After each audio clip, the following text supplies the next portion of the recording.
And we're live. I'm excited to chat here. Mateo, how you doing, my man?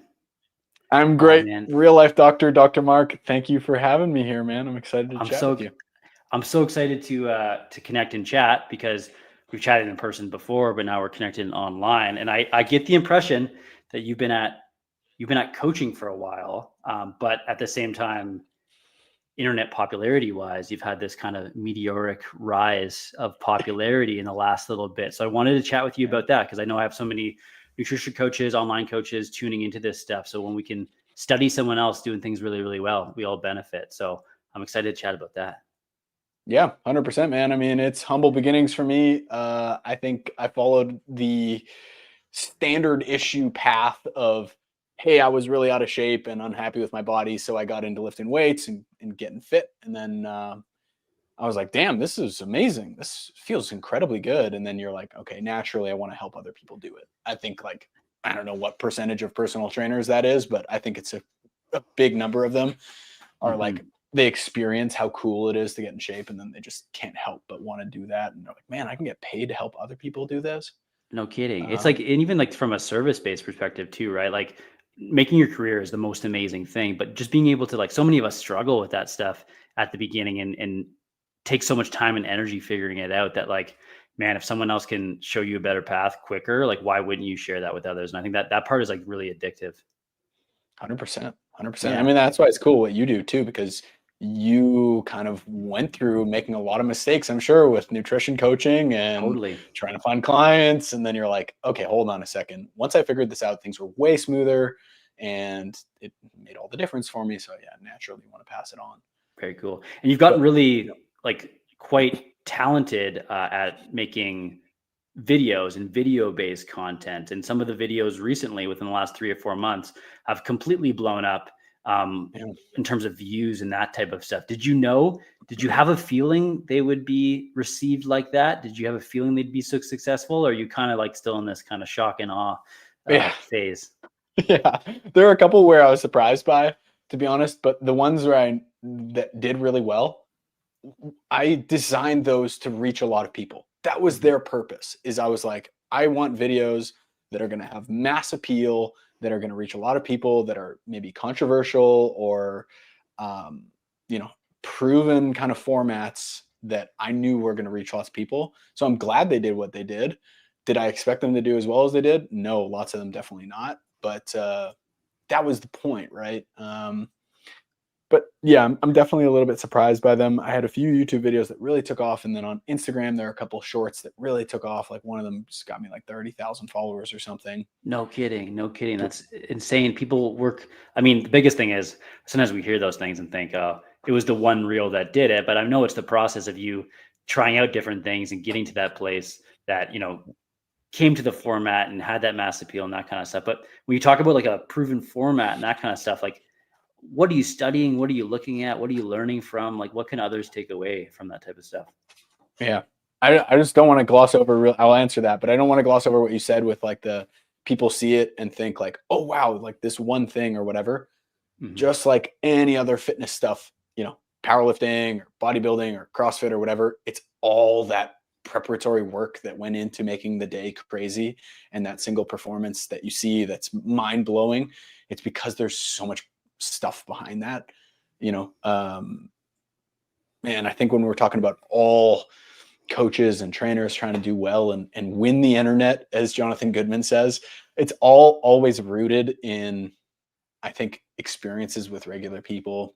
If you Hmm. understand what people are going through, your clients and people you've worked with, that's going to give you a really good insight into how to talk to people, because you can't just read out of a textbook and say, well, this is what a calorie deficit is, and this is what protein and blah, blah, blah. People are like, great, cool. I've heard all that. So learning to talk to regular people is skill foundation number one. And then we start to build into other skills like writing scripts and writing, a persuasive argument, basically. And if you can build that skill in, basically, let's call it copywriting or selling or whatever. And then you can build in also the element of, hey, I got this ring light thing. I'm a friggin' meathead. I never knew about this stuff. My girlfriend's like, dude, your videos look terrible. We need to get some lighting. And all of a sudden, I've got this little shine on my forehead, and it's like, okay, that's another piece of the puzzle. We buy this wireless microphone. All of a sudden things start sounding a little bit better.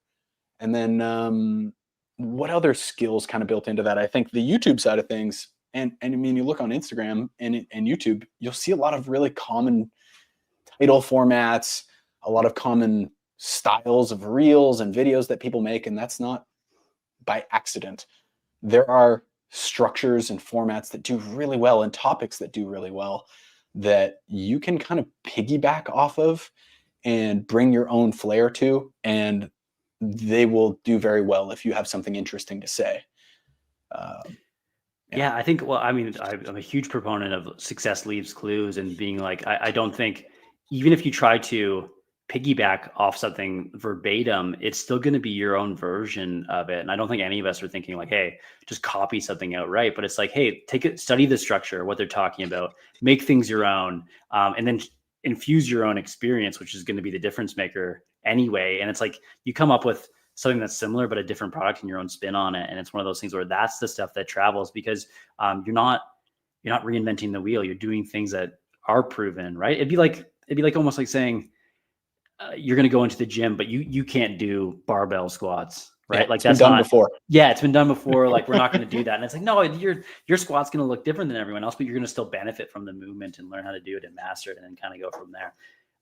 I do think what's funny is that when you say piggybacking on things, our first conversation in person where we connected was, I laugh because we started talking about YouTube, and I've been so into YouTube in the last few years. And you're like, yeah, no, I got a lot of content on there. I have one video that did really well. I was like, what's the name of it? And I was like, I know this title. I know this video you're talking about. And I actually had titled a reel somewhat similarly, and it did well, right? And it's one of those things where if you can start to study this stuff, it works well.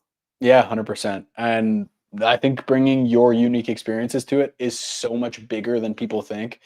It's not just like, okay, we know that people want to lose their man boobs or they want to get a six pack or whatever, like all these things, these big ideas that we know people want and people talk about. When I say bring your own stuff to it, and you already know this, like even if you were to try and write it verbatim, totally, it would come out different. But also like, if you can actually bring your unique life experiences and insights and interests into it, that makes it like, it's just such a unique and cool thing. Think about like Starbucks, for example. This guy, what was his name? Howard Schultz or whatever, who brought Starbucks to America. America already loved coffee. The USA was like down with coffee. They've been drinking it forever. But he went to Italy and was like, shit, they got this other coffee here. It's way better. This is amazing. They have espresso, and he brought it over. And he took something that was already popular and just brought his own flair with it and his unique experiences. And now we have Starbucks. And people want to hear from you too. They want to hear something unique. They don't just want to hear the same old stuff. They want to hear it as if you were a family member talking to them. How would you explain it to them? I heard it said really great the other day. Man, I'm just going to freaking yap about this. So please just cut me off. Whatever you can. Yeah, it's good. It's good. I saw a really great thing the other day. This is a great material for all coaches, by the way. His name's Seth Godin. He's a marketer. He basically invented email marketing, permission-based marketing. Yeah, I was on his blog list for the longest time. And I remember I printed out like full ebooks of his and like read them old school wise, like a really great marketer, like Purple Cow and stuff are just like, they're really great books. Yeah. What did you hear about him? Yeah. One of the things he was saying is he was talking to this girl I was watching his personal finance video a little while ago, and she's got a personal finance channel, and she's asking him about how she can create stuff and stay original when everything about personal finance has been said, and it's frankly, I think maybe even simpler than fitness stuff. But he's like, look, everything there is to know about personal finance, you and I could sit down and write that down on four pieces of paper. Like all the fundamentals, it could all be there. But that's not what we're here to share. What we're here to share is, okay, well, how about if you're going through a stressful period in your life? Or how do these fundamentals apply to me if I earn a lot of money or not a lot of money, or I have something coming up, or blah, blah, blah, blah, blah. I'm in a relationship, right? Like, I think those are ultimately what people are looking for is, okay, I know a lot of the basics, and some people don't, but a lot of people know the basics. They just want to find out how it applies to them and their problems. And when you can solve those problems for them, that builds trust, They want to come back and watch another one of your videos. They want to sign up for your email list, yada, yada. Yeah, and then it snowballs from there.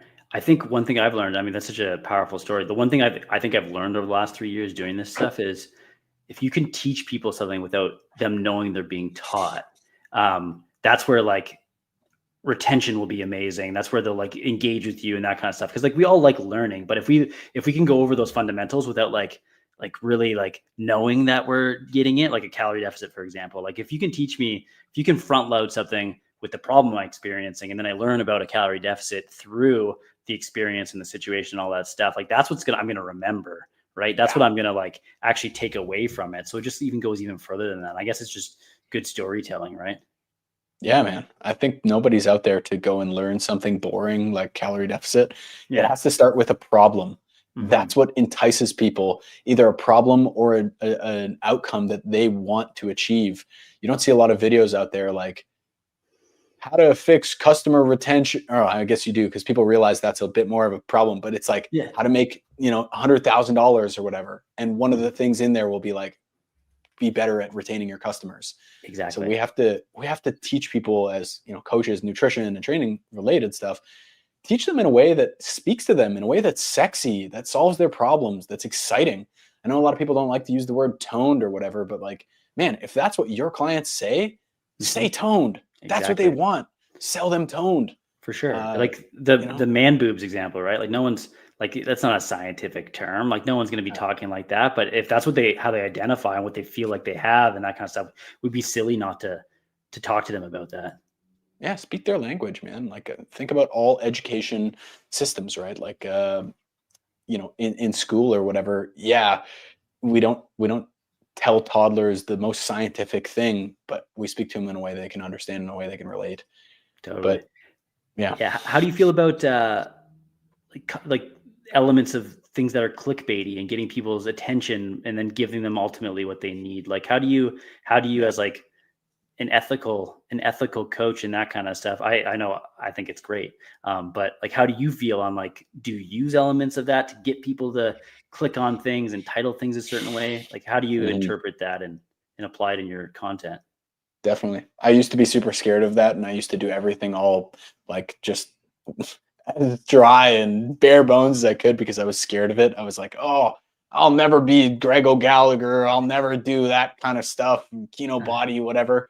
Yeah. And then I was like, wait a second. Embracing this actually helps me reach more people. It helps me meet them where they're at.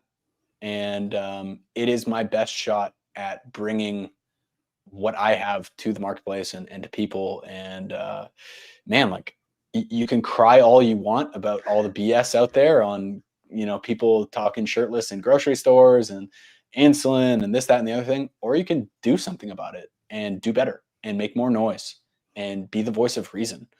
You have something really strong at your disposal when you come from that place as well, because you know what you're doing is right and you can throw rocks at those people and make kind of whatever.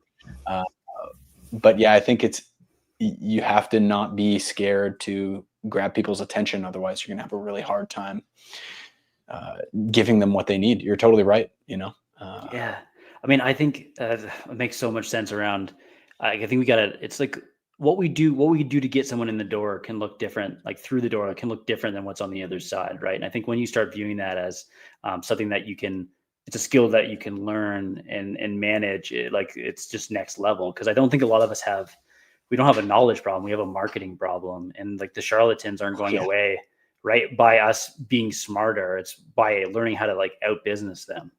I've never met a personal trainer whose ability to grow their business was limited by their fitness and training knowledge. Never. And I don't think there is, because there's people out there who don't know shit, who grow huge businesses off garbage advice. Totally. Right. Yeah. So yeah, You said something great to me in Edmonton when we met. Is I was like, well, I don't know. Sometimes I feel like uncomfortable marketing about my best clients' results. For example, literally this week, I had a guy send me some bod pod results. He got a bod pod a month ago when we started, and he got a bod pod on Monday. He's down 8.5 pounds of fat. He's up 3.5 pounds of muscle. I'm like, okay, this is unusually good. I feel bad marketing this, but I shouldn't. Show people your best stuff. Show them what's possible. Like the dentist has that beautiful smile on their window. We're probably not all going to have those beautiful white ultra aligned teeth, but they put that on the window to show you what's possible. You use the analogy of the university graduate student. They don't put the stoner on the front with the bong and he's missing all his classes, right? Exactly. Yeah. They put the super handsome Chad on the front. Nice watch. This guy's the valedictorian jock, right? Oh, Show them crazy what's success possible. story, right? Where it's like, this is what happened to this individual. This is what we're going to highlight. This is what we're proud of. This is what we like Yeah, stand for and all that stuff. It's like, yeah, if they showed the other story, we wouldn't be captivated by it at all. 100%. So I Yeah. don't think it's disingenuous to, I mean, like, obviously, I think every person knows when they're doing something that's disingenuous and when they're doing something that's like, okay, I'm doing this for attention or whatever. There's a clear line in the sand that I think most human logic, you will be able to pass through that filter and say, am I really delivering on what I'm saying here in this video? Is this the truth? Yeah. I almost feel like the people that are questioning it aren't doing it. Like if you're actually truly questioning it, you're probably not doing it. I Yeah, think the ones that's a that, good I point. think the ones that are not aware of it, like there's only so much that we can do to try to, sway them in a different direction anyway. I think they're going to do it with or without us. And I think that's as ethical people, I think we owe it to the people that want our help to learn how to market ourselves and put ourselves out there and kind of go from there. I was going to ask 100%. you, you've had some videos. I mean, you've had some stuff completely blow up, 300,000 views, 400,000 views, especially on YouTube with long form videos. That is just like very, very impressive. If you had to make another one of those videos where you think it would do something similarly tomorrow, how Yeah. would you come up with the idea? What would you do? What would that look like? Is there a recipe for success over there? Yeah, 100%. Man, I What I love would you, man. do is I thought the answer I'm about to get, like you leaned in, and I feel like whatever's coming, I'm it's gonna be captivated. juicy. Yeah, exactly. Okay, so let's hit me with it.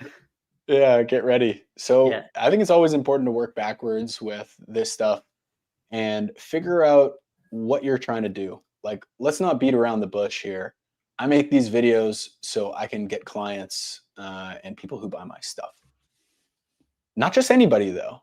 I am looking for a certain type of person with a certain type of problems that I'm really good at solving. I don't know that there are many other people out there who solve their problems the way I do, who get them the way I do. And so what I'm going to do is say, okay, well, who is that type of person? And what are their problems? What are the things they're facing?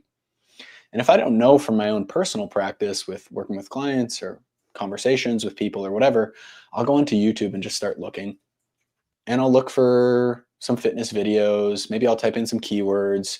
Like, for example, I'll just go with the example because I know it'll work. I know my guys, a lot of them struggle with stubborn fat, let's say lower abs, belly, lower back fat, chest, face, whatever they do, they can't lose it. It's just like everyone has these problem areas. And I guarantee you, if your clients are interested in fat loss, they have these problem areas too. So just type in like stubborn fat or something like that. And I just scroll through YouTube and I'd look at what some of the titles are saying. Guaranteed people have made videos on this. And there may be some videos that are outliers that have done really, really well. They've How do you performed. determine those? Like, how do you know what's performing really well? Yeah. The easiest way is to get this software plugin, vidIQ. Hmm. vidIQ is a free software you can use that just will show you how well a video is doing relative to the channel size and their average video performance. You know what I'm talking about, Mark. Some people might not know what I'm talking about, but it basically displays a little colored score next to the video. On top of where you see your normal YouTube, there's a little mask over top of it, and it shows a little colored score. Is it 1 times their normal average performance, so bang on average? Is it twice as good as their average video, 3 times, 10 times, 100 times better than their average video? You know that if I'm looking for videos about stubborn fat and I see a video that's 100 times outlier, performing, way outperforming all their other videos, I'm going to go take a look at that video. I'm going to see how it's structured. What does the thumbnail look like? What is the title? I'm going to watch the whole thing I'm going to watch the whole thing front to back 4 or 5 times. Take notes. What are the most important things they talked about? I'll go back. I'll see if I can find any other videos that are similar that talk about stubborn fat. I'll watch 4 or 5 videos of as best outliers as I can. really high performing ones. I'll watch them all. Most videos follow a similar format: intro that outlines the problem, a couple pieces of advice, and then like kind of a wrap up. I'll write down all the pieces of advice from all the videos. I'll take the parts I like, put my own spin on them, and I'll say, how can I make an even better video than all these? I'll script it out, I'll film it, and we'll put it up. I'll just take all the best parts of all the best videos, and then I'll put it out there, but target it towards whatever problem I'm trying to solve to reach the people I want to reach. I love that. Like, what a very, very cool strategy in case study. And it's all based on things that are in plain sight, that Yeah. we can build, our success on. Yeah. And you don't Yeah. have to do this for all your videos. Like, I think a lot of people don't realize that their YouTube channel probably exists. If people are doing YouTube or Instagram or any social media platform, it exists on a spectrum of, this is purely my hobby and this is purely a business. You'll see and you'll follow, creators or businesses, and you can just look and get a sense really quickly of, okay, is this just a guy with a camera who loves lifting? Or is this like, this is a company, they make their posts like this, the brand standard looks like that. And most of us who run our own thing are probably going to land somewhere in the middle of that. So you're going to want to have ideas that don't fit the mold, that aren't proven ideas or whatever, but it's just something that you think is helpful that you're going to throw out there. And sometimes those videos do really well too. And if nothing else, they add a little bit of relatability and they just show that you're a real person and not just trying to crank as many views as you can into your channel. Totally. Yeah. Well, I don't know, what I learned early was that, like, yeah, there is a format and there are topics that do better or worse. But we kind of like to keep yourself engaged in the process too. You kind of got to do one for the algorithm and one for you. And Boom. like maybe it's not that perfect ratio, but it's like, if you don't do something for you that you feel like is going to do well, then you're probably not going to stay as engaged. And that's kind of the difference between, like, that's what's going to keep you doing it as well. 100%. We had this conversation, my girlfriend and I, because she helps me full time now with editing videos and filming stuff. Amazing. Yeah. We had this conversation. I was like, I just can't keep making, like, I'm like, we'll keep growing. We'll keep getting like a crazy amount of subscribers and whatever. But like, I just need to make something that's more my, not just my flair, it's just what I want to make. But some people might not be into that. Some people might just be like, purely let it rip, whatever. Yeah. We've seen it recently with the Renaissance Periodization channel. They have flipped more into Dr. Michael Make More reaction videos, exercise scientist critiques, but he's already got 15 years of backlog. Dr. Mike rants some deep, disgusting 2-hour video about hypertrophy mechanics. So he's probably like, yeah, you know what? I've done my freaking time. Yeah. Well, I think the other thing you got to realize about that stuff too is that, like, you can always switch it up again. Like, you know what I mean? Yeah. The stuff needs to evolve. It needs to change. It needs to be not just for the, staleness for us, but also just for like what people are consuming and that kind of stuff. Like 3 years ago on Instagram, everyone was doing like lip syncing reels, right? And now it's like B-rolls. Like, things change fast. And like, if you gotta, I mean, it doesn't, just because you go in one direction doesn't mean it needs to be that way forever or anything along those lines. I really like your research strategy makes a lot of sense for me, because those outliers do exist. And I think you can quickly tell, and you can use software, but you can even just quickly tell, compared to the size of someone's channel, if something's been picked up outside of their audience, right? If a video has 100,000 views, but they have 3,000 subscribers, it means that their subscribers aren't the only people that are watching it, which means it's been found through search. It's been found through, like, other people are interested in it, right? And you can just start to look at those things and be like, this is a topic or a format worth studying. Totally. Yeah. It's all out there. Yeah. It's just all out there. It's the coolest thing. And that, I don't know, for hopefully a lot of people, as you're getting into this stuff, especially coaches, you're thinking it's like, that just means that you can do it and it is possible, right? I'd want nothing more than, people watching this stuff to be like, yeah, I can do it, right? Like, I can do this stuff. It isn't all that daunting, and then kind of, build off that. Yeah. You don't need a lot of people either to have a banging thing, which maybe we'll talk about next, but just quickly on the format thing, how things change and how this proven formats thing, it's not just about YouTube videos. When I first started making Instagram content, it was only ever those written tweet style carousels and singles. I right next to my garage here, this is where I had a training facility where I was just doing personal training. And I would literally just at the end of every week, I just write down some stuff about, the clients I coached or whatever. And I would post it on Instagram, and it would never really go anywhere. And then I learned more about like, okay, hold on a sec. People aren't just throwing these tweets out there and like posting it and hoping. They do these list style posts. They do these stories. They do how-to style ones. And then I was like, okay, hold on. I'll take all the stuff that I'm already putting out there, this conversation I had with my client about protein and whatever else, and just fit it into a format that works well, that keeps people's attention, that gets them to actually read it. And then all of a sudden it started doing better. And that was kind of the initial where it all started. Very, very cool. Would you do anything differently in terms of where you're at now? Like, is there any sort of like, I mean, we all talk about like quick fixes and shortcuts and stuff, but Matteo, where he is today, if you had to look back and think like I could speed this process up, would there be anything that you would like suggest or do differently? Yeah, I think so. I think I would have started recording videos much sooner. I was a little bit hesitant to do that. I Why? mostly just wrote stuff. I think, just shy about, putting myself out there. It feels a little bit safer just to write stuff and just post blog posts and newsletters and whatever. But when I actually did start recording videos, also they just looked terrible. They sounded terrible. I think I just unlisted them from my YouTube channel, but they still live out there. It's tragic, man. It's so bad. It's me in the office here. The video's lagging. It's like 120p. It's terrible.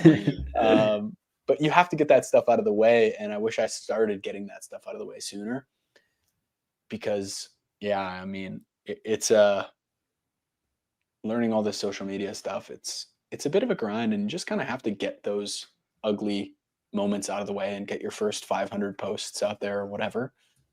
Whether that first 500 posts ended in 2020 for me, or if it ended in 2018, who knows? That might have been the difference between me having 25,000 or whatever YouTube subscribers and 150. I don't know. But, totally. Yeah. I think we got to look back on it and think like what could have been if we just got out of our own way and thought about like getting to this quicker. I don't know if you ever come across one of my first business coach. He's actually local to your area, Adam Earhart. Have you ever come across his marketing stuff? Really big marketing channel and a great marketer. But when we started, like, he was already quite big on YouTube, and he pretty much like pushed me to do it for like 18 months before I started. Like, just like subtle, like, hey, like, have you considered this yet? Like this is the move. This is like, I think your skill set and what would align here. Like, why haven't you done this? And it took me like sometimes like, even if the teacher's literally in front of you, sometimes it's the perfect storm before the things appear and it makes sense and that kind of stuff. And I don't know, maybe I'm a bit of an anomaly, but like not everyone gets to wait it out for that long. Right. Yeah. So it's one of those things where if you think this is the movie, the earlier you can get started, the better. And I definitely wish I would have started much earlier. Oh, it's you realize once you're into the meat of it that you were just kind of freaking around and wasting time before. But anyway, you're here now. You're doing the thing. Yeah. All you can do is do your best job at it each day. Yeah.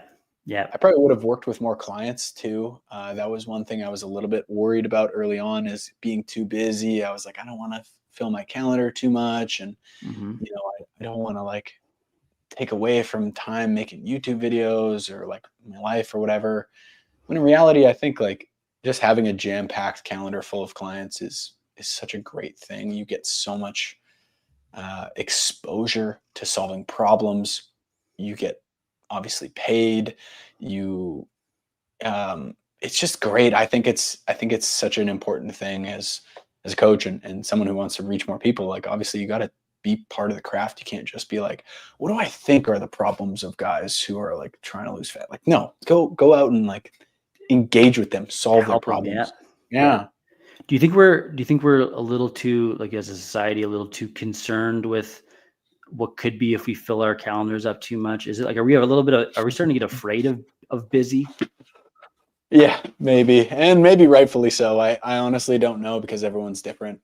But I know personally for me. Yeah, go ahead. Yeah. Sorry. I know that I can handle so much more than I probably want to and probably do. If you told me tomorrow, hey, Mateo, you have to do like 25, 50% more work, I could do it. I could do it. I wouldn't want to, and I don't know how long it would last, but I could work more. Uh, and I think a lot of us are in that boat where it's just about finding that sweet spot, and learning to actually kind of enjoy the work we do is so big too. A lot of people talk about work-life balance stuff, and it's just like, well, if you actually enjoy your job and you think it's cool and you're fired up to go to work, um, being tired is just it's more of a frustration and an annoyance than like, oh God, I have to go do this work thing. It's like, fuck, I'm tired. I should go to bed so I can get up tomorrow and do some more. You know what I There we mean? go. Yeah. Yeah. I Yeah. think I personally think I just think we've swung too far in the other direction of this work-life balance thing. And I think, I mean, I do subscribe sometimes to like, if he dies, he dies. Like I like, it's just one of those things where I think many people aren't close enough to that point of really, really, truly getting there and burning out. I think in a lot of cases, and if you are, you probably know it. So maybe this doesn't apply to you, but I mean, like just Mm. Parkinson's law around like you fill the calendar with things, you will get it done. Like it becomes the priorities rise to the top, and you find a way to make it work, and you can do so much more than you think you can do. So it's one of those things where what's crazy about this situation. I help a lot of nutrition coaches go from like they get like a handful of clients, 5, 10 clients, they're doing good. It's a side hustle and they want to go full time. So they, work up the courage to like quit the main thing. And now all of a sudden they have 30 more hours in the week.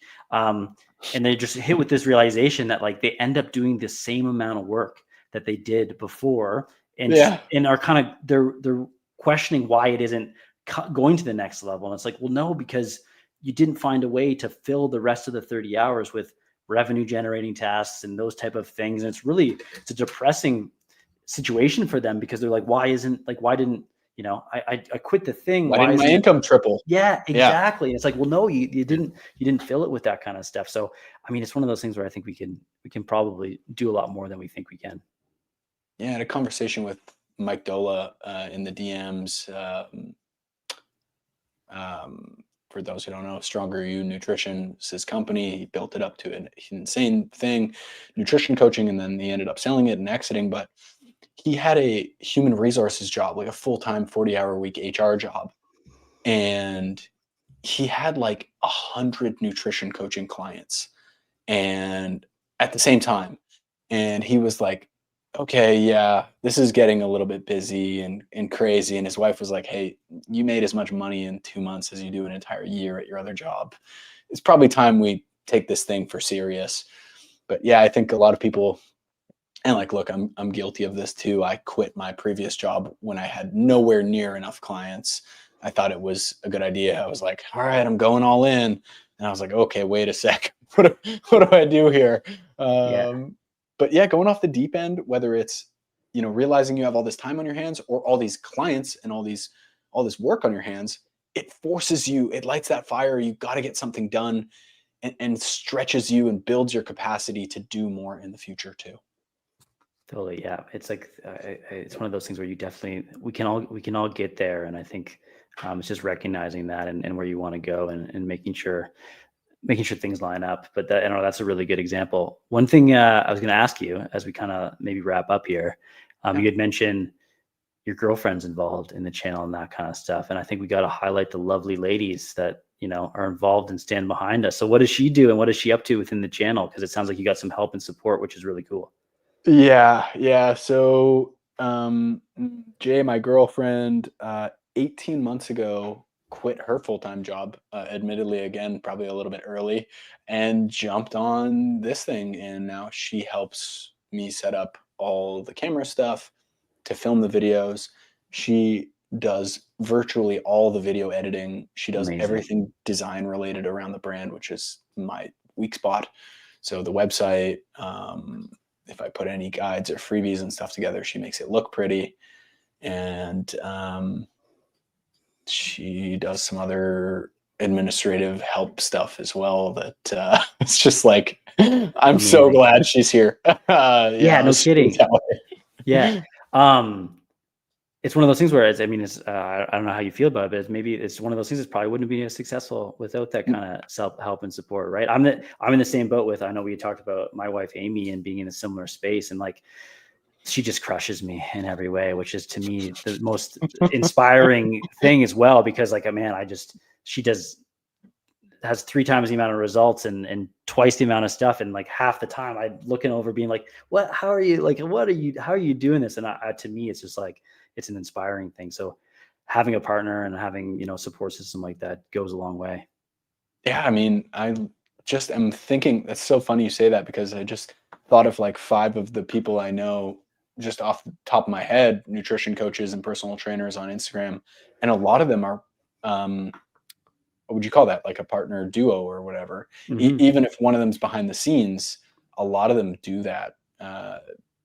It's a pretty awesome thing. You get to work together, you get to do the thing together. And I think it's just a natural progression too. You probably see this with the nutrition coaches that you work with, where they have 5 clients, and they have 10, then they have 30, and then they have 40. And they're like, okay, hold on a second. Can you help me this afternoon with our QuickBooks account? I'll show you how it works. I'll pay you $50. And then one thing turns into the next. And then all of a sudden it's like, okay, here we go. This is full on partner business. Totally. Yeah. Yeah. And just complementary skill sets and doing things that either you aren't good at or don't like to do, and all those things. Yeah, that's really, really cool. How did she have an editing background or anything like that beforehand? Because your stuff looks so good. No, she is a self-learner. A lot of it, she just taught herself through YouTube videos, and we just grew into it. She got better at stuff, and then we'd watch a video together, just like literally sitting on the couch, watching a YouTube video in the evening, and we'd be like, hold on a second. You see how they did like this, and this? Like, I love that. I think we should try something like that. She's like, oh, I could pull that off. And then before you know it, I'm watching her using CapCut and Canva, and I'm like, what the fuck? Like, this is crazy. No kidding. So we just kind of went from it. She was doing everything on her laptop. And then after a while, I was like, hey, we actually have to get you a computer here so you can edit properly, and like a monitor. And like, I'd pan over, but she'd probably kill me because she's vibing working over there. But we had like this crappy little desk where she was just like hunched over in this little hobbit hole in the corner of the room. But yeah, you grow into things, and when you feel like you need more space or you need to upgrade things, it'll naturally come up, and you'll know when the right time is, I guess. No kidding. Okay. You'll find this one funny. When I first started, my first probably 30 to 40 YouTube videos that I made, my stuff is probably a lot more like face to camera. Like your stuff is a lot, but like I sit down and I do it all kind of thing. You have a lot more shots, and you put quite a bit of effort into that. But my main camera was right in front of me, and I had this old like Canon DSLR, and I don't know what it was, but like I could never tell like if it was recording or not recording. So I set up the shot. I put like a pillow in my chair. I'd like get to focus. I'd hit record. I'd come around. I sit in my chair, that kind of thing. But the funny thing was, I could never tell if it was recording. And it had this. I don't know if it was my memory card or the battery, but it would shut off sometimes randomly, and I wouldn't know when it would shut off. So what I ended up doing was like I set up just a body length mirror on the other side to like so watch to see. Yeah, exactly. To see when it was going and not going. And then like I did this for like probably 8 months, like maybe like my first 30 videos. And then Amy did one, and she's like, you're doing what with this stuff? Let's buy a new camera. You like, and then I was just like, maybe I'm a glutton for punishment, whatever it was. But then it was like that. Now we have 3 of them. They're everywhere. It's just like, it's just funny how this stuff starts. Yeah. There you go. Shameless plug. Oh, come on. There we go. You got the book. Did you dive into it? Folks who are listening. Yeah, man. This is great. This is awesome. You have a very cool strategy in here, the free nutrition audit. That's an awesome one. Travis Harper, if you're listening, when I gave you that free nutrition audit, that was a strategy I learned from my friend, Dr. Mark here, to help bring you on as a client. Folks who are trying to get into nutrition coaching, I think this is an awesome thing for them, to give them the tools, not only to find people, but then to be able to deliver on something cool after. I love that. Dude, this is crazy. Yeah, we'll have to talk another time Sounds about good. you writing a book and all this stuff, man. Like, Yeah, this I is think crazy. You have an awesome thing amazing. going. Well, I think yours is maybe yours is up next, and the next thing to cook up, because I know you like writing. Here's what I'm going Yep. to do. Anyone that's completely new to Mateo stuff, if you haven't checked out his channel, it'll be the first link in the description below. Click on his stuff, as well as if you're coming to my channel for the first time and finding this stuff out. Write the words just book in the comments below, and I'll do a raffle in the next month of all the comments, and I'll get a book over to someone, and we'll go from there. That's awesome, man. This thing has a buttery cover. What is that? It's like, I did.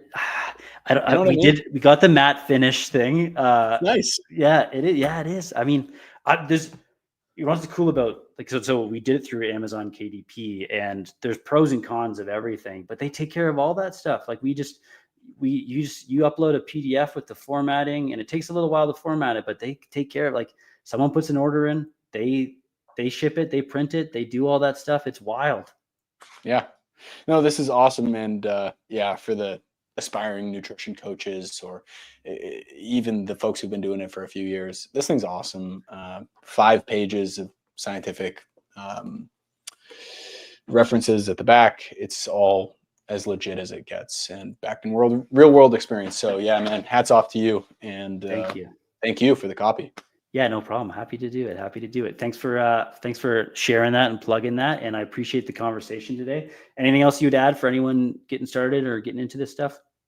Oh, just start, folks. Just start somewhere. Find something. Follow it for 30 days. Follow the advice you give to your clients, and you'll be successful. I love it. Okay, man. Well, thank you so much for the conversation. We'll have to do it again. Right on. Take care, Mark. All right. Okay, take care, dude.